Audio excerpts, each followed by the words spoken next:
Hello everyone, it's Attacker2 here at for today. So, Smash Brothers, we know how great this game is for a lot of times. However, some fans cannot be satisfied when in terms of what the game is, and it's either by characters, the smallest details, or really anything possible. But there was something that I feel like nobody has really mentioned in some time. I mean, it has been mentioned for a few videos and all, but never really was like a full video from what I've seen so far. And that is the fact of how characters in Smash Brothers are being either misinterpreted, mischaracterized, or the fact that they feel a little bit out of character. Smash fans, I can really, sort of agree with this one. There were some characters in this game that feels like they're just off the more I play as them. Because if you do play their actual games, it also really feels like they're seeing a different whole character when playing Smash Brothers. So that's why in this video, I want to be going through a lot of these Smash Brothers characters in this whole list that basically are either out of character or mischaracterized.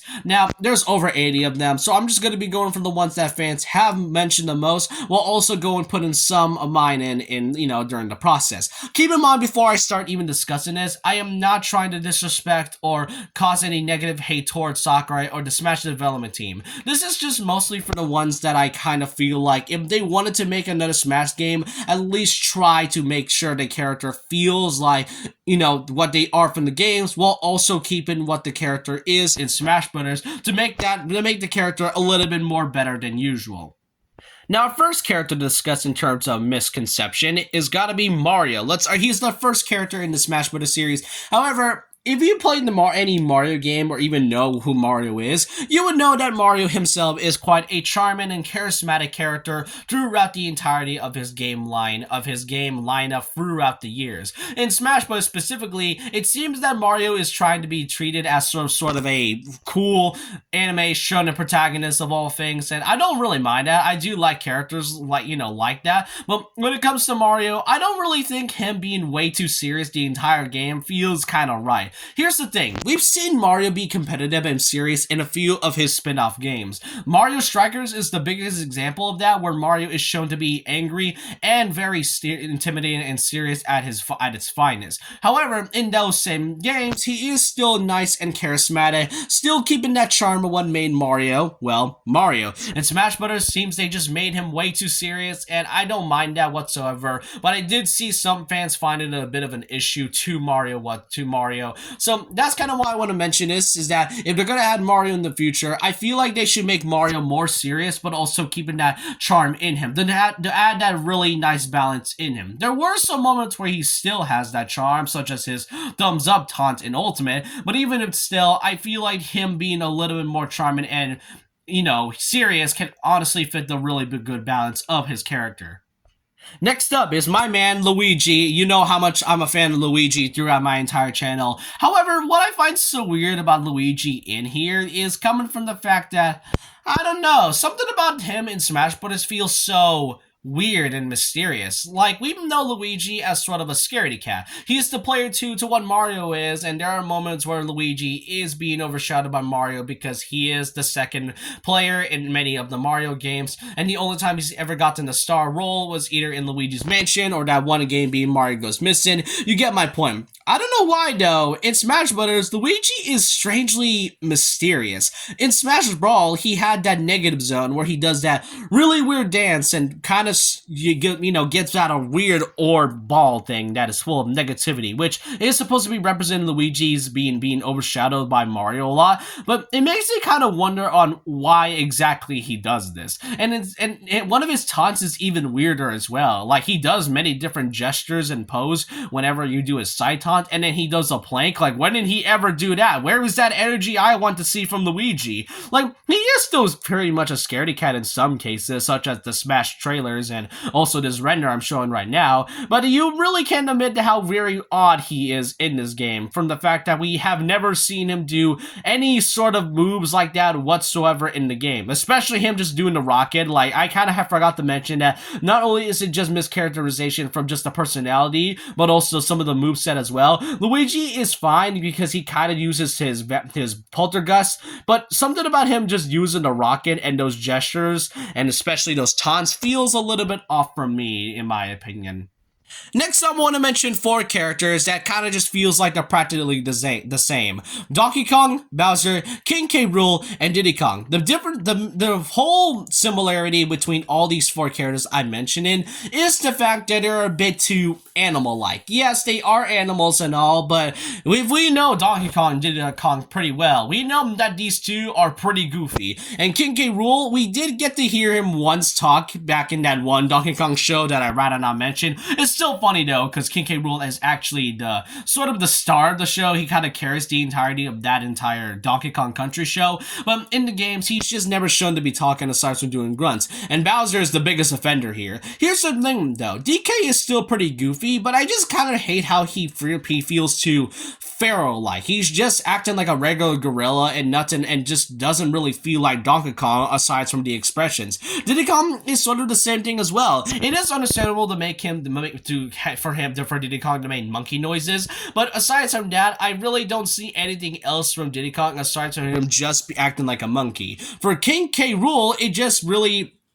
feels like they're just trying to make some sort of crocodile. Like, it's literally just an anthropomorphic crocodile making some, some snarling noises, and that's really about it. Doesn't really have that goofy charm just like Donkey Kong Diddy Kong is. And Bowser, like I mentioned, is the biggest offender of them all. Bowser, if we know from the Mario games, is shown to be egotistical, very brute, but also charming and goofy at the same time, thanks to the Mario RPG series. But for Bowser, they just made him Godzilla. They just made him a feral beast, and just kind of feels like your typical dragon saving the princess thing, which Sakurai has claimed the reason why he made this was from the fact that he mostly sees Bowser as sort of like a beastly Mike-like monster, which is kind of why Giga Bowser even exists. But at the same time, is it really worth losing his whole, his whole Bowser charm, what makes him so likable in the Mario series to begin with? I still play as Bowser from time to time, but him just being a regular generic monster-like creature just doesn't honestly feel right the more I play as him. Especially with Donkey Kong 2, like, I can kind of understand Donkey Kong and Diddy Kong, having some animal-like. I still want their goofy personality though, but I really don't get why Bowser is still like, I still don't understand why Bowser is more reptilian-like than what he is in the actual Mario games. Next up is Palutena from the Kid Icarus series. Palutena as a character is quite an odd way to pretty much interpret her in Smash Bros. Despite her being the goddess in Kid Icarus, she is shown to have her silly side at times. For Palutena in Smash Bros., she's just kind of there. I don't know why. Like, she is just kind of there, and the one thing that doesn't really feel right is from the fact that she doesn't have her silly glasses from Kid Icarus. That would have been a really perfect taunt. Except she's just kind of shown to be pretty, gracious, which, yeah, she is a goddess, but where is her silly side? That would have been kind of funny to see how a goddess just straight up taunting other characters and just showing what she really is, aside from just her being a full, graceful character. Now, this is a character I see many fans have been complaining about, and that's the fact that Wario is just nothing more than a disgusting character who's just like, haha, funny fart or something like that, which I honestly do agree with. Yeah, I get it, Wario was like the giant big brute he was, but the only reason why they only gave him that ability for his down special was because of how pretty much weirdly graphic Smash Brawl was at the time. Like, the game pretty much had Snake at the same time, so, I mean, there is a reason why Wario has that sort of grotesque-like personality in the game. But it doesn't honestly make it really better, because one, we know him as sort of a Giga Chad macho treasure hunter who pretty much does it for the money. For Wario, it just kind of seems like they're just trying to make him feel like a lonely character who just doesn't really get as much in life, and this is kind of how he is in WarioWare. But where is that beloved personality? Like, I want to see the Wario from Wario Land or Wario World, where he was all about that charm and all about that, getting money and treasure hunting. That would have been honestly cool. I am glad they still kept his iconic laugh though, but man, there's a lot of things I see wrong with Wario that I can't really list them all in this video. Now, this is more of a nitpick than anything else, but, to be honest, this whole video feels like a nitpick. But Isabelle is a character that I'm surprised she doesn't actually speak in Animalese, which is basically the in-game language for Animal Crossing. Isabelle pretty much talked like that in her official trailer, but I kind of wish whenever she grunts, she makes any, she gets hurt from any attack. I kind of wish she makes those noises, those animalese noises, just to keep in mind, just to keep in character. For Villager, I understand why they're silent. For Isabelle, I saw her talk even though she doesn't speak any words. I mean, heck, I'm just letting you know, if Rob can make noises and so does Dog Hunt, then I don't really see the problem of why Isabelle is not one of them. And then the last four I will have to mention are, by far, in my opinion, one of the biggest offenders in the Smash Bros. Series, and according to fans, it seems like that it's the case. First up, Shulk from Xenoblade Chronicles. I love Xenoblade as a whole, you know me that I really am a fan of RPGs and all, but Shulk just feels so out of character in this game. For some reason, he's portrayed to be an upbeat and sort of, upbeat and carefree protagonist in the Xenoblade Chronicles series and all, when that's not exactly the case, because in the games and in cutscene, he is more different than what he is. He's pretty complex, so I'm not really going to explain what he is, but really him just kind of being the funny shirtless man feels like an insult to what Shulk really is in the game. And him saying now it's Shulk time, yeah, it's funny, but you do realize that's not exactly what his quote is, right? I'm really feeling is basically like his actual quote, but its Shulk time is basically mixed up with its Rein time, where Rein, one of the main party members in Xenoblade Chronicles 1, is the one who actually says that quote. So him Shulk saying that feels so out of place in my opinion. So yeah, he's more deeper than you think, and I'm not gonna say much for Xenoblade Chronicles unless you want to play the game yourself and see what Shulk is truly like. But all I can say is that him being the and carefree character, it kind of matches, but him just being that the entire game feels so off in so many ways. Another big offender I want to mention is Sonic the Hedgehog. Sonic, my goodness, what have they done to you?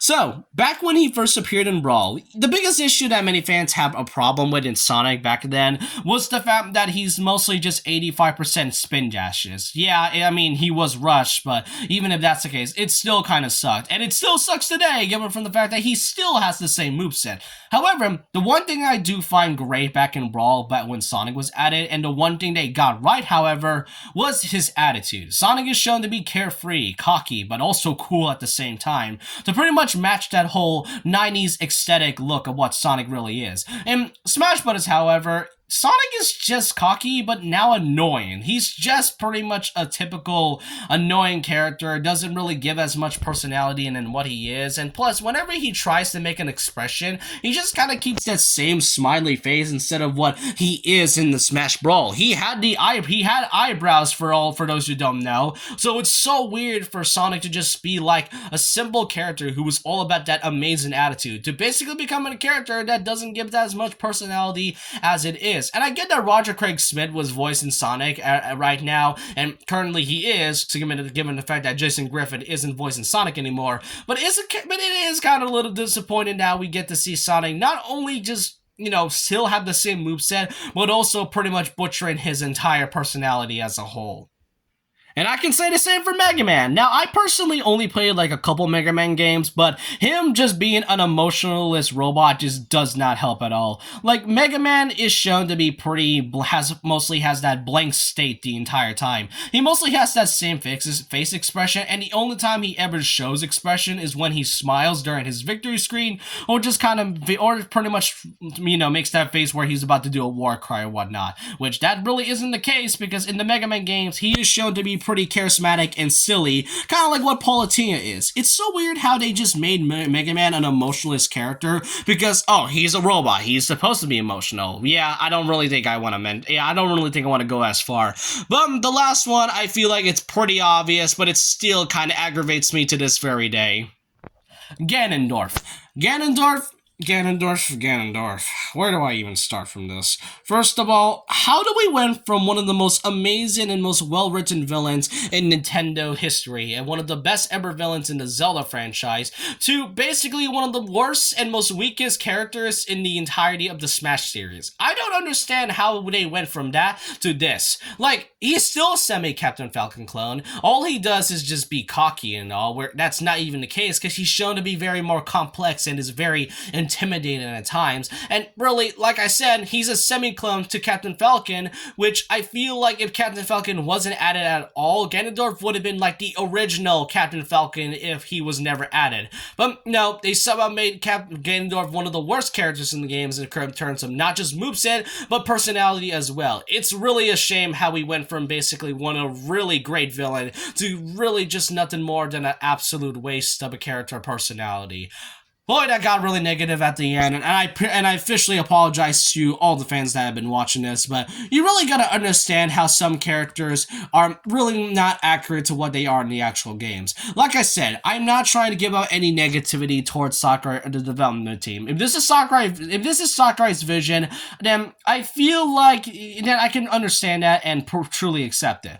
But when it comes to just seeing some characters still acting the same without any changes whatsoever, I just kind of feel like there has to be something added more to what they are, not just moveset, but what they are truly interpret in their actual games. But let me know what your thoughts are in the comment section below. What do you all think is the most misconceptualized character in the Smash Bros. Roster? Is it characters like Ganondorf or Sonic? Is it some minor characters like Olimar or a few others? Let me know your thoughts and opinions down below about this. And so with that, leave a like, comment, subscribe, hit the notification bell for more videos, follow my Twitter, and I'll see you guys next time. And remember this, once a legend, always a legend.